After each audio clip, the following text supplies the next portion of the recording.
লাকাদ হাক্কাল কওলু আলা আকসারিহিম ফাহুম লা ইউমিনুন। সত্য একেবারেই প্রকাশিত হয়ে গেছে। এর অর্থ হলো সত্য একদম পরিষ্কার হয়েছে। বার্তাটি যে সত্য তা বেশিরভাগ মানুষের কাছেই স্পষ্ট, তবুও তারা বিশ্বাস করে না। ফাহুম লা ইউমিনুন, যে তারা তবুও বিশ্বাস করবে না। আল্লাহ এখানে একেবারে অবাক হবার মতো কিছু বলছেন। তিনি বলছেন তাদের বেশিরভাগই ইতোমধ্যেই জানে যে আপনি যেই বার্তা দিচ্ছেন সেটি পুরোপুরি কি সত্য, কিন্তু তবুও তারা ঈমান আনবে না।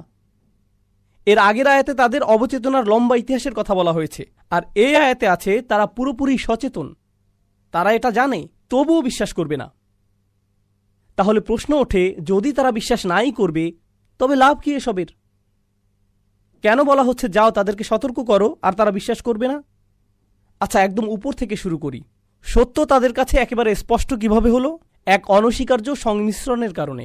আল্লাহর নিখুঁত কালাম ও নবীজির নিখুঁত চরিত্র সাল্লাল্লাহু আলাইহি সাল্লাম, এভাবেই হেদায়েত ঘটে। ঠিক বার্তা আর বার্তাবাহক, সর্বশ্রেষ্ঠ বার্তাবাহক আর সর্বশ্রেষ্ঠ বার্তা একত্রে মিলিত হয়েছে। তাই এমনকি কাফিরও, অস্বীকারীও ভিতর ভেতর জানে যে কোনোভাবেই তার প্রত্যুত্তর তারা দিতে পারবে না। আমি কখনোই জানতে পারতাম না, আপনিও জানতে পারতেন না, এমনকি নবীজিও জানতে পারতেন না সাল্লাল্লাহু আলাইহি সাল্লাম। আল্লাহ ওদের অন্তরের ভেতরে ভালোভাবে নজর দিয়ে খুব সূক্ষ্মভাবে সেটার বিশ্লেষণ করলেন, এরপর আয়াত নাজিল করলেন। সত্য একেবারেই স্পষ্ট হয়ে গেছে, আর বেশিরভাগের বেলাতে এটাই হলো অবস্থা। তারা ভালো করেই জানে, তবুও কোনোভাবেই বিশ্বাস করবে না।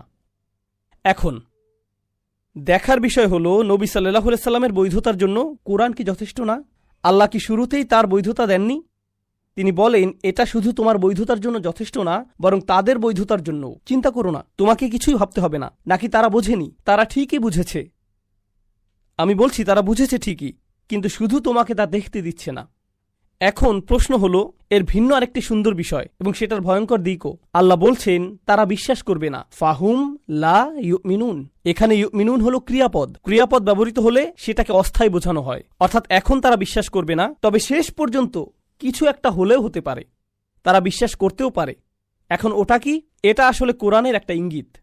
কোরআনের অনেকগুলো স্থানে এই মূলনীতি উল্লেখ করা হয়েছে মনোনিবেশ বলার জন্য। ইয়া কওমি ইত্তাবিউল মুরসালিন, হে আমার জাতি, তাদেরকে অনুসরণ করো যাদেরকে প্রেরণ করা হয়েছে।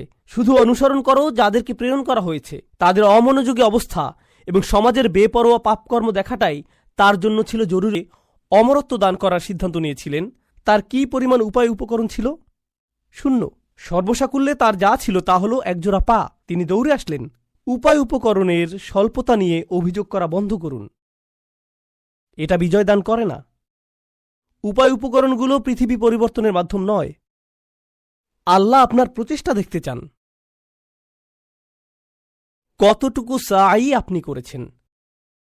ওয়া আল্লাইসা লিল ইনসানি ইল্লা মা সাআ, এটা ছিল আমার গতকালের খুতবার বিষয়বস্তু। মানুষের অর্জন এমন কিছু নেই তাছাড়া যা সে আসলেই অর্জন করেছে, ঠিক ততটুকুই আপনি পাবেন। তো রজুলুন ইয়াসআ ক্বালা ইয়া কওমি ইত্তাবিউল মুরসালিন, এটা আমার পছন্দের একটা অংশ। ও হো হো হো হো, তোমরা রাসূলদের অনুসরণ করো। তিনি বলেছিলেন যে তাদের অনুসরণ করো যাদেরকে প্রেরণ করা হয়েছে। এই শিক্ষাটিকেই উম্মাহ হিসেবে আমাদেরকে আবারও শিখতে হবে। শুধু রাসূলদের অনুসরণ করো, সহজ কথা।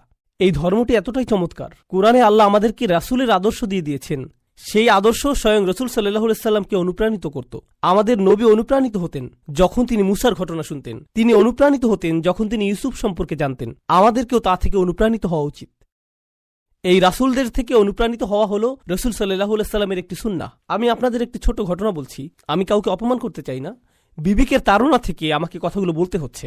আর আমি মনে করি আমার জীবনের কিছু অভিজ্ঞতা আপনাদের সাথে শেয়ার করা উচিত, কারণ এটা হয়তো আপনাদের উপকারে আসবে। আমি কুয়েতে গিয়ে একটা আলোচনা করেছিলাম, তো বক্তব্য শেষ করলাম। বিশাল নিরাপত্তা বেষ্টনী, সেখানে আপনি মানুষের সাথে সরাসরি কথা বলতে পারবেন না, তারা মানুষের সাথে সরাসরি কথা বলতে দিবে না। তো আমি মসজিদের অন্য পাশ দিয়ে বেরিয়ে গেলাম এবং রাস্তায় থাকা মানুষ জাহান্নামের আগুনের দিকে। সুতরাং প্রথমবার তারা খুব ভালোভাবে বুঝতে পারবে কতটা ভুল এবং ব্যঙ্গাত্মক কথাবার্তা বলছে কিয়ামত সম্পর্কে, যখন তারা সত্যি সত্যি কিয়ামতের দিন পুনরুত্থিত হবে।